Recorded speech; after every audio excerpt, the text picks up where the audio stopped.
and realizing that, hey, everyone's time is valuable. Anything you're working on, there's hundreds, thousands, even more things that you're not working on instead of that. And so spending again that time, anything you're doing, thinking, is this need that I'm trying to address something that I want to wake up every day and work on? Is this where I want to dedicate my time, or is there somewhere else more valuable? Hey, and welcome to Startup Physicians. This podcast is all about exploring the unique intersections of medicine, technology, and entrepreneurship. Before we dive in, please like, follow, and share to help other physicians discover innovative career paths. Today, we're joined by Dr. Bronwyn Harris, a pediatric cardiologist who has charted an extraordinary path through healthcare innovation. From a background in engineering to medicine to founding a digital health startup that was later acquired by Apple, Dr. Harris has consistently pushed boundaries in patient care and new innovation. She's now a leading expert in wearable medical devices, and she really brings a unique perspective on bridging the gap between consumer health technology and clinical medicine. Her latest venture, asthmatool.com, is helping asthma patients take control of their health through innovative monitoring and management tools. I am really excited today to have a guest with me who has always been an inspiration to me. Dr. Bronwyn Harris is here with me, and I am really excited because she has such a unique physician journey. I've never met anyone like her, and I really want you to hear about how she moved through different opportunities, what she learned, and different ideas she has about how you as a clinician can be contributing to startups. So, Bronwyn, thank you so much for coming on today. Awesome. Thank you for having me, Allison. Can you give us a little bit of your clinical background and then also your journey of where you are and what you've done in the past? Yeah. How much time do you have? So as a clinician, I am a pediatric cardiologist. I am still practicing. In terms of clinical time, I have a 10% clinical position at Stanford. And so that equates to about a half day a week, not quite every week, but so I get to see patients. Usually once a month, I oversee the fellows clinic. And so I get to be teaching in addition to clinically seeing patients. So that's my official doctor side when I get to, wear the stethoscope and use that. And then on the other side, that's, an interesting journey. So I'll actually go back to, I'll go back to childhood. I joke that I was raised an engineer. So my dad is an electrical engineer, and, from early age, constantly quizzing, well, why do you think that was designed that way? Why was that this? Why was, and, encourage those why questions. And I loved it. So when you asked me when I was a kid, what I will be when I grow up, the answer was always an engineer. When I went to college, I decided to be rebellious and chose biomedical engineering. To this day, my dad still thinks electrical engineering is the superior choice, and mine was an okay choice. So we can agree to disagree on that. But I love the critical thinking, but I love the medical side of it and feeling that anything I was working on had, direct impact to someone's health and well-being. And so I thought I would work in medical devices. That was the plan. I went into a PhD program and very quickly realized that while I liked that critical thinking and the engineering, I was really drawn to the patients. I would be looking at de-identified data sets. I was working on ventricular assist devices and clinical decision support. And, would see this 18-year-old who had heart failure postpartum and was wondering what happened to her.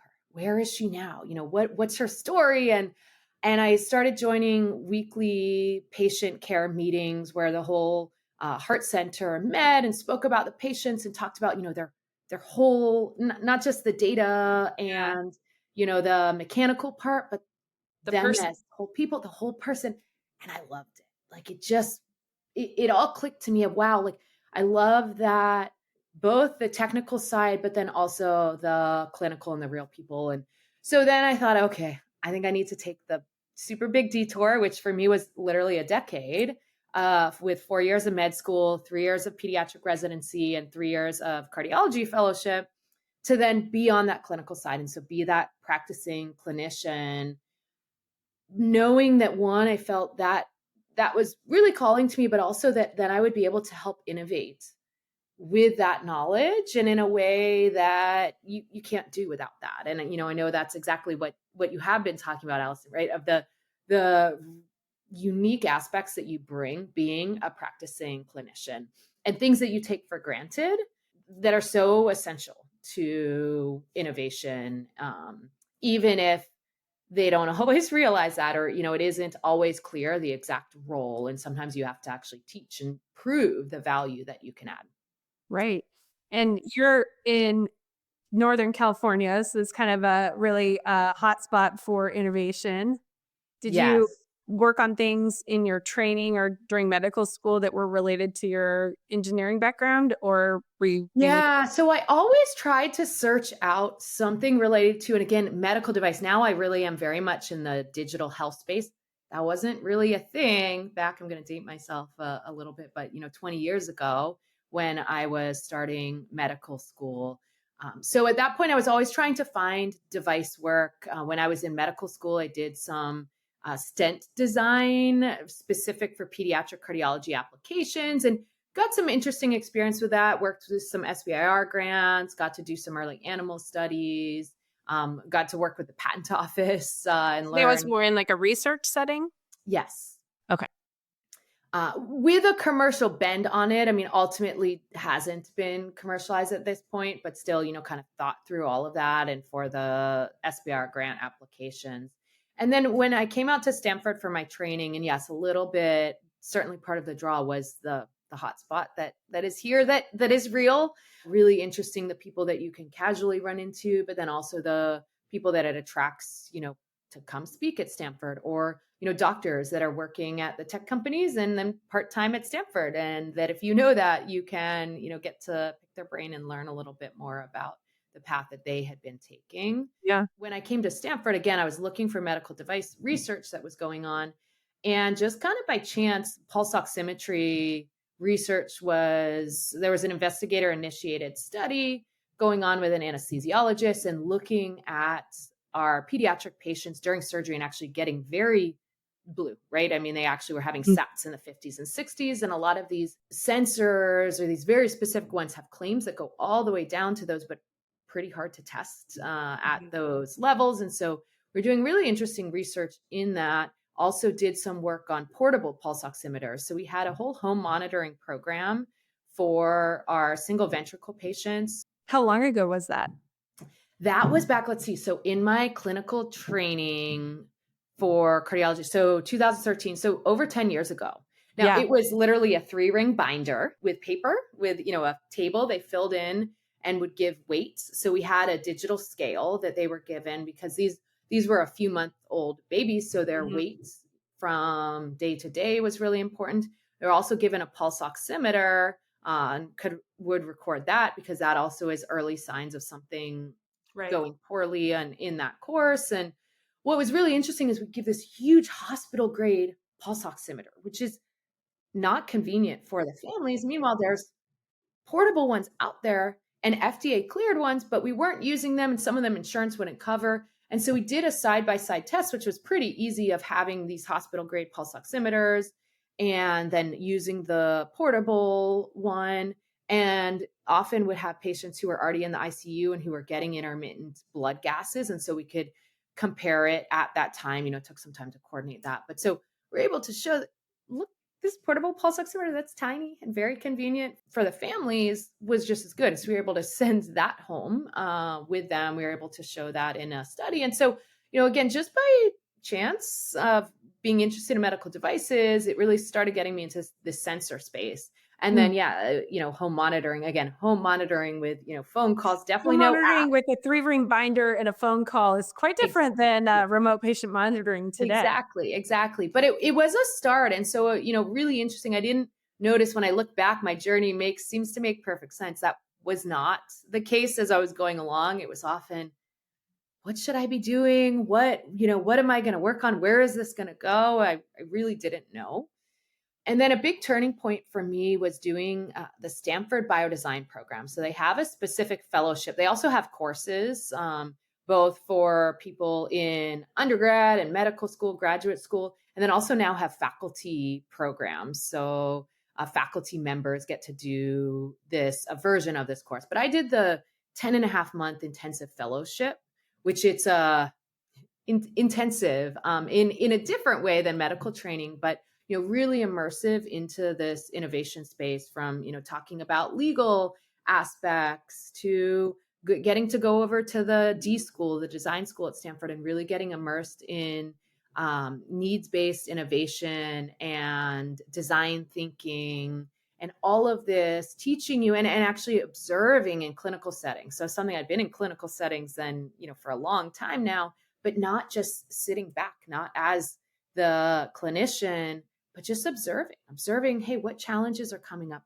How is a patient, feeling at this time? What's going on with a doctor when you see something that's not going well, whether it's hey, it's taking too long, there's pain, there's frustration, there's bad outcomes, then trying to see, well, was that just a one-time thing? Is that, because of that one provider or one situation, or is there an actual trend there? Is there an important need behind it? And so really focus on that needs-based innovation, teaching you and, making you think that, gosh, if you spend that time up front on understanding the need, the rest will follow. So often a technical solution is created and then you try to find a need. Well, what scenario, what condition can solve this? And that's so much of the concept of design thinking is you have to figure out what is the problem you're trying to solve. And when people talk about design, they often will think like architecture or device design, or, very engineering focused thoughts. But obviously there's so much process design and so many very complicated processes that occur every day in the healthcare system for clinicians and for patients. And so that must have been a really incredible experience to really get that deep design training at Stanford. Yeah, so great just to have that dedicated time to spend, to think on that, to understand the importance of it. And I do think I'll pause of my journey for a minute here just to say, the roles that clinicians can play in startups or in innovation.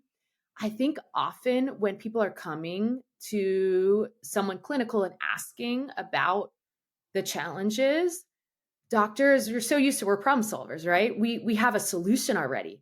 We'll tell them, oh, well, I need this catheter to be longer, or I need, this to be different, but not realizing that actually that team really needs to understand the need. They need to understand the process. They need you to describe, well, hey, when I go into this procedure, here's what I do. We roll the, patient in, and I get access here, and actually literally just describe all of these things. And while you think you may know, and you may know what the true need is, you're so immersed in it that it is possible that what you think is the problem and the correct solution might not actually be it.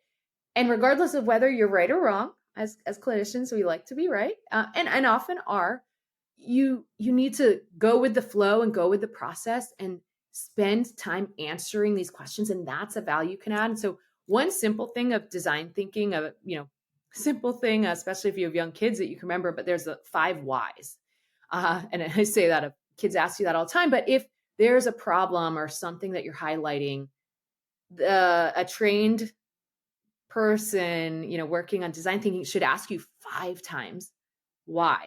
You say, oh, this procedure takes way too long. And they'll ask you, well, why? Well, because the patient's never ready in time. Well, why?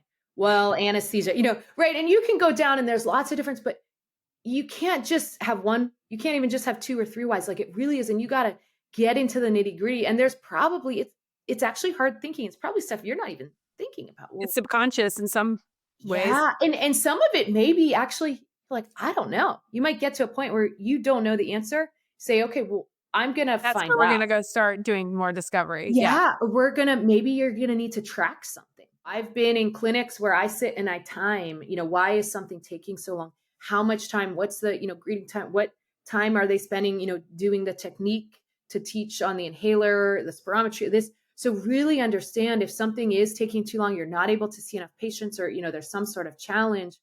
Well, why is that happening? And you may not, and actually often probably won't have the answer. The answer is somewhere, right in your clinic or in your process. And whether it's you or allowing people access to, oh yeah, come and observe, literally potentially with a, stopwatch, or to talk to patients and have them understand how they feel. So, I think that is so important, that don't just come with solutions. Uh, be willing to take the time to really talk through the process and highlight problems, and then be willing to be challenged to ask, well, why? You're saying it's this problem, but why downstream? And maybe there's something else Mm-hmm. that would totally change it and Yeah. change the way that you're looking at the needs or solutions. And I found that there was knowledge that I had that I didn't realize that was really valuable knowledge. And when you talk about a process design or, understanding the root of the problem, I felt like when we were designing the company that I helped build, my knowledge that I was bringing into this private equity firm was a lot of like how these patients move through the system and what affects them and what puts them in the hospital and what sorts of challenges they face. And we could look at all the claims data in the world, but we won't have those patient stories and experiences and really understanding that flow of what we consider kind of like, oh, doesn't everyone know that? And don't really realize that really comes from lived clinical experience. Absolutely. Absolutely. It is so important, and it seems trivial. So it seems, to you like, well, this is easy, right? Of course I could just sit down and talk through the process. But it is so important.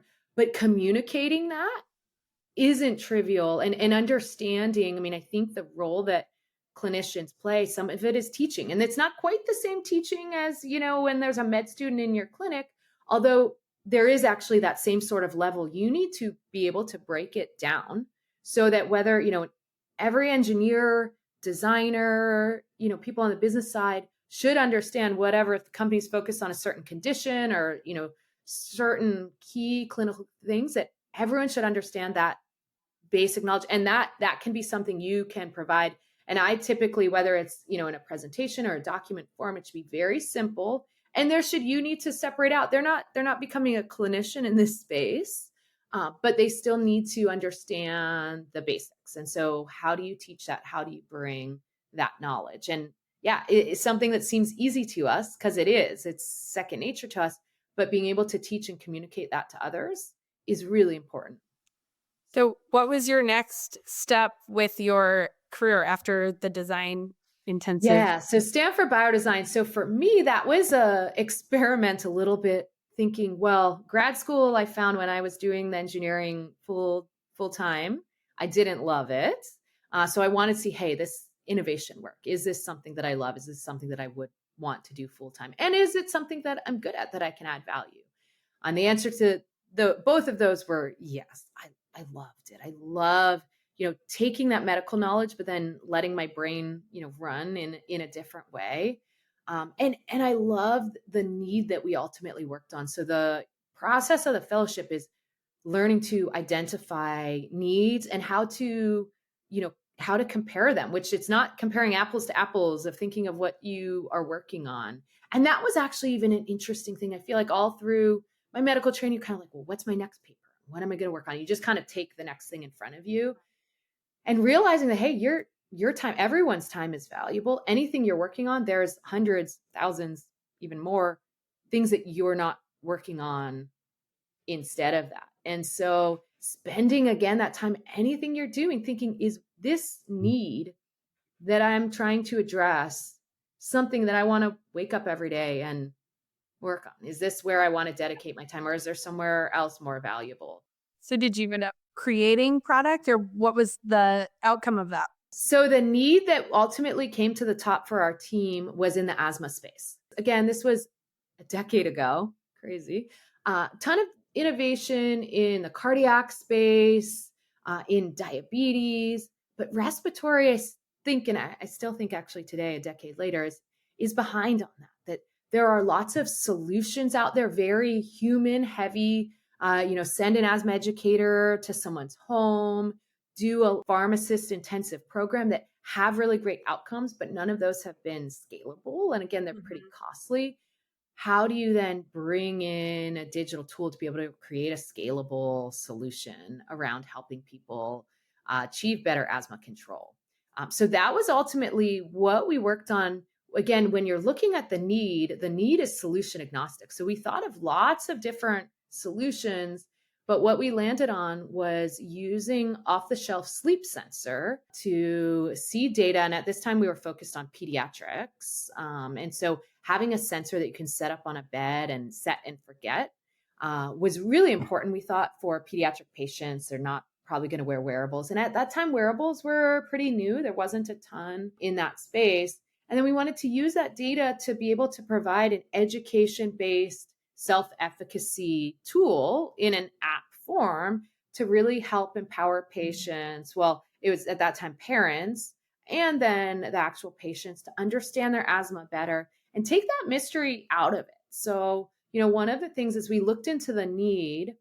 Asthma to patients, and we heard this in interviews, it feels like it comes out of nowhere, right? I was doing totally fine, and then, this attack hit me. Now there's great data out there, and I didn't know this actually in my training as pediatrics. We're trained in asthma, but didn't really learn the details of this, but looked in the research, and it's pretty clear. There's a small percentage, about 10% of the time, it really can be, more a sort of anaphylactic allergic, happens within a few hours. But the other 90%, there's buildup over days. And then we know that if you can get someone to be more aware of their symptoms days before, they can recognize when there's plenty of time to make changes. And so, pausing there, one other, advice, and I think important roles that clinicians play is the ability to look up this sort of research that you don't get taught in med school, but it's out there. And for non-clinicians, it's really hard. And, on our team at Biodesign, I saw some of these engineers trying to use PubMed and look stuff up and to filter through, this article is not well done and, not something we should believe. Well, this one, this is really well done. That's another natural thing that we have learned over time. And you forget, I think, or don't realize the value. So that, I think, is something really important, and not to belittle the ability for you to do these lit reviews. That, again, there's a lot out there that you have to curate it. You got to filter it and figure out what's worth listening to, especially when you're trying to do discovery on something new. It's like the puzzle pieces you bring together, they matter in the overall direction that you're heading. Absolutely. So what did you end up creating? Yeah, so we ended up creating, when the Biodesign Fellowship ended, we felt there was something there. So there's something worth pursuing. What was interesting, this again, now 10 years ago, it was early days of wearables and sleep sensors. And so when we went to investors, they did not believe that this data would be meaningful for asthma. Nowadays, he was like, wearables can tell you if you're sick or not. That's kind of taken for granted. But at that point, that was not accepted yet. So first we did a translational grant to prove out that when there's changes in reported asthma symptoms, there's changes in this data. And so we did that, and that worked well with my last year of cardiology fellowship training. Then I finished my cardiology fellowship, and literally July 1st, now in hindsight, I think I could have probably taken a week off. But July 1st, I, hit the ground running, raising money to start the startup that we were founding on this. So had you done that before?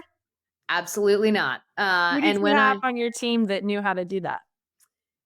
Or did you just figure it out? So the Biodesign network was really important in that. In general, we didn't have the specific knowledge, but I think we had the support and the advisors to help us with that. When I went into Biodesign for the interviews, I actually said, I don't want to start a company. That was not a lot of people go in with that goal. You came out saying, never mind, I do want to start a company.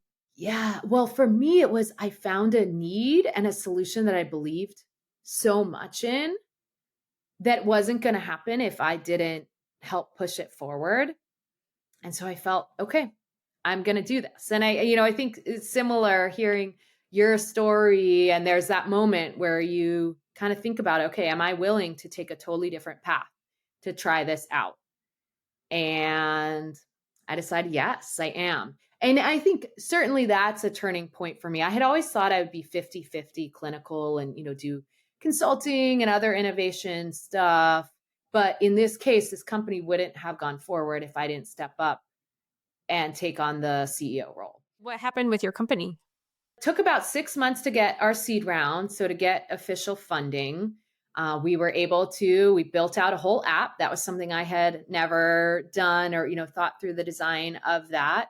Had great co-founders who had more technical experience than me. So we were able to all, do that together. We had a firm in India that did the actual initial development and then had a mobile developer in-house in the company that was able to take that over and, really help with that. We did an initial clinical study, proof of concept of showing, yes, we really can improve asthma control with that. I'm going to pause you there because I think other people don't realize that when someone's trying to build a new concept or solution, for you to be able to grow, get contracts, raise money, it has to work, or you have to be able to have some evidence that it works. And that's another great place, I think, for physicians to plug in is, designing ways that we can rapidly prove something. Absolutely. Did you feel like your clinical skills came into play there?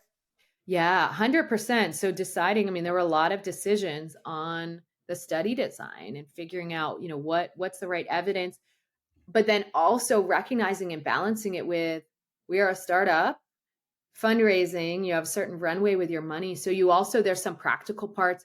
Would it be great to have a 2-year, study and do this? Yeah, you don't have the luxury of time. So you have to figure out how much can I move quickly. Right. There's constraints. And so, factoring all of that in, but absolutely thinking through evidence generation and understanding that within the needs of the company, right? And when you need, a readout of something so that the next fundraising round can happen.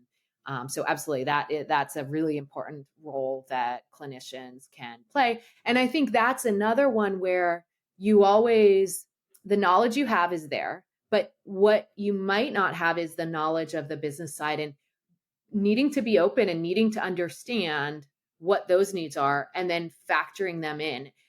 And with that, recognizing, right, maybe there is a certain study design and that is the right study design, but if a readout is needed due to fundraising or other things, maybe there's interim results that you could plan into the study. Or so there's lots of different ways. You can actually design the study to have initial outcomes and then future more complicated outcomes that you're continuing to measure. Absolutely. So how long did you run that company? Yeah, so let's see, it was about 2 years and we had good clinical outcomes and we're planning next steps of the company, raising the Series A and had the fortunate opportunity to then have the entire team go over to Apple. You're the only person I know who's ever worked at Apple, and I think that's pretty cool. Yeah, so that was then the next step of my journey. So spent 3 years at Apple, which was amazing. I think, while Biodesign did give me initial design thinking experience, the 3-year Apple experience to work with the Apple designers and engineers was just amazing, right? The what I learned from that. Now, I'm not a designer. I can't, make it look beautiful and user friendly and all that. However, I now know what good looks like on those, which I think is an important. And I, know when, hey, it's not there yet, or, I think something needs to change, and I know where to go to and how to work, how to communicate well with the designers and engineers. And that was it was phenomenal. I will say I was a little naive in thinking, okay, that is the next step for the company. And hoping that, hey, within a year, this tool that we created could, be in the Apple ecosystem and in the health app and, then be helping millions of patients. And just realizing the reality of these big tech companies, they don't move in that way. There's a lot of things they have to factor in to make a decision of prioritization. Yeah, absolutely. Yeah. And so, and that's fair, right? It's a big company. There's so many choices. There's so many things they could do. And then there's a lot of implications of any decision that they make. Yeah, that's been really, really great to kind of have that perspective. And as we're kind of wrapping up, how did you have to think differently working as a clinician in the startup world versus, wearing your clinical hat as a practicing clinician? Yeah, I think that is a great question. You know, one, as a clinician, you are trained to be very systematic, standardized, right? I mean, that's literally follow protocols and you get dinged, right? If you're not doing something according to you didn't prescribe this thing in this specific scenario. And that's important. That's the way we should be making sure, right? We're using evidence-based care. You're not meant to be creative. Creativity is not prioritized and isn't, really part of clinical practice. And then another thing is, as a clinician, you're scared of the failures, and sadly for good reason, right? Of your career could be ended or very much, kind of criticized by a significant failure or a few failures. Now, flip that in the startup world, people are praised for their creativity, for pushing the boundaries, right? For thinking outside the box. So not standardized. Standardized isn't going to, get you a new And company. actually, a lot of physicians have a reputation for being too rigid to work with startups. Yes, absolutely. Right. So it is, I mean, a startup world, you have to push the boundary. You have to think, well, here's the way it's done standard. And here we're going to try this. And then also interesting is, gosh, the failures are forgotten in the startup world. You can have these serial entrepreneurs where it's, oh, what happened if, company failed, and then big success. They are known for that one success and, praised.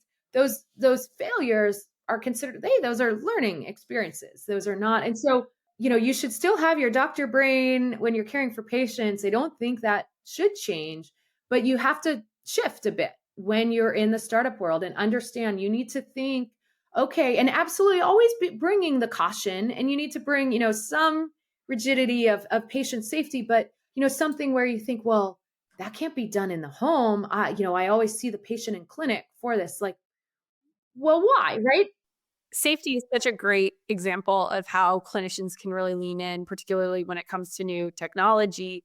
When I've done work with clinical products or working with design or development teams, I feel like I'm the voice to really determine like what's safe. What's the worst thing that could happen if this piece went wrong or didn't work, or, and a lot of times it's like, okay, if the worst thing that could happen is, you could get a septic child at home that we don't know about, that's a really, really bad thing. But the worst thing that could happen is that they may have to click a button too many, or like they may not have the best, button clicking experience, or there's certain things that, within something you're building are just lower priority and, really fall more into the design world.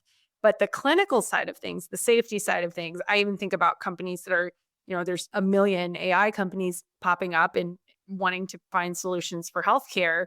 And I feel like we as clinicians are the ones that understand, like, hey, here are the guardrails, the boundaries, the worst thing that could happen. And our knowledge can really be helpful to training these algorithms.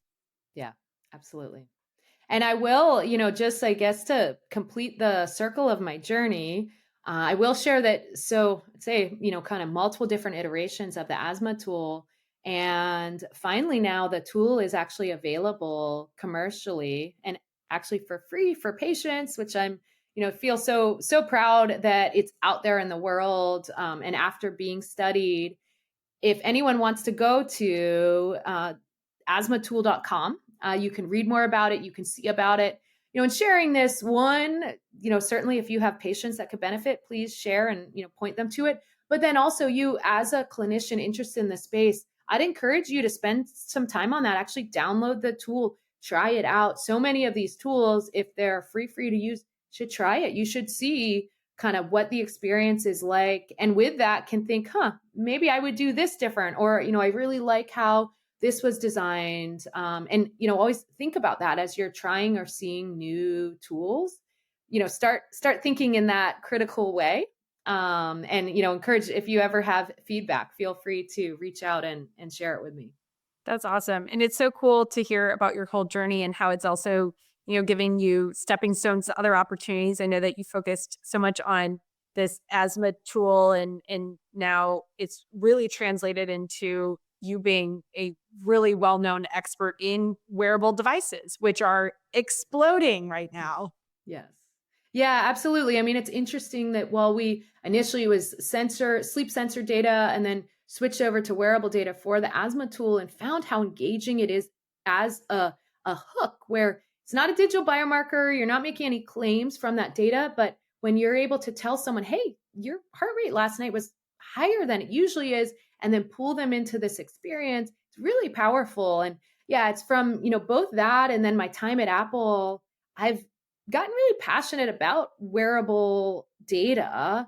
And I think there's a big gap between what's out there, and these are consumer facing tools. There are even, regulated features, but they're OTC, so meaning over the counter, which means you don't need a prescription. People buy these smartwatches and then they use these features, and it's completely separate from the medical community. And I think there's not that much knowledge and a lot of skepticism by the medical community, and trying to help with that, trying to educate, because right, just like any other tool, there are limitations. There are things that you should know about it, but there also is something there. I mean, there's regulated features. You're getting vital signs on someone's wrist, and you could imagine that there are scenarios that could be helpful. And we as clinicians, we're used to very subjective data, right? Someone comes in with a complaint. For me, I hear of palpitations, or my heart's racing. And, I tease out and get lots of history on that and try to find out details. Well, even if this isn't, 100% accurate, which nothing is, that's still data that's probably even better. I literally have patients tap out. Well, when you say it's fast, how fast? And tap, is it that? Is it that? Is it so fast you can't count? So that's the type of data I'm working with for the HPI. You would think that data from a wearable, again, said exactly what their heart rate was when they were having that experience would be understanding, sure, right? The accuracy, precision, like there's details you need to understand, but right, how is that not a useful adjunct to what you're already collecting in the HPI? So anyway, that's my, happy to anytime chat about that, because I think as a medical community, we need to embrace it a little bit more, or actually maybe not even embrace, understand it, right? People are wearing it worldwide now. 22% of adults own a smartwatch or a wearable that can give a heart rate. The data is out there. So whether or not you are aware of the details of it, your patients are using it. Well, I always love hearing about your story of going from residency fellowship to your Stanford Biodesign to becoming a CEO and co-founder of a tech company, then working at Apple. And now as you've kind of launched into this new phase of your career, really being an expert in wearable devices, I would highly encourage anyone to go check out you said it's asthmatool.com. Asthmatool.com. And if you are ever looking for an expert on wearable devices to, bring your physician community up to speed or be more educated, Bronwyn is the person to go to. How do people find you, Bronwyn? Are you on LinkedIn? Yeah, LinkedIn is a great place. I check that frequently, and love to get connected with like-minded people, and happy to message and meet up. Awesome.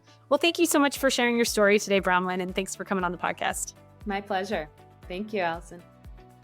That concludes our conversation with Dr. Bronwyn Harris, whose journey from pediatric cardiologist to digital health innovator really demonstrates the unique value that physicians can bring to healthcare.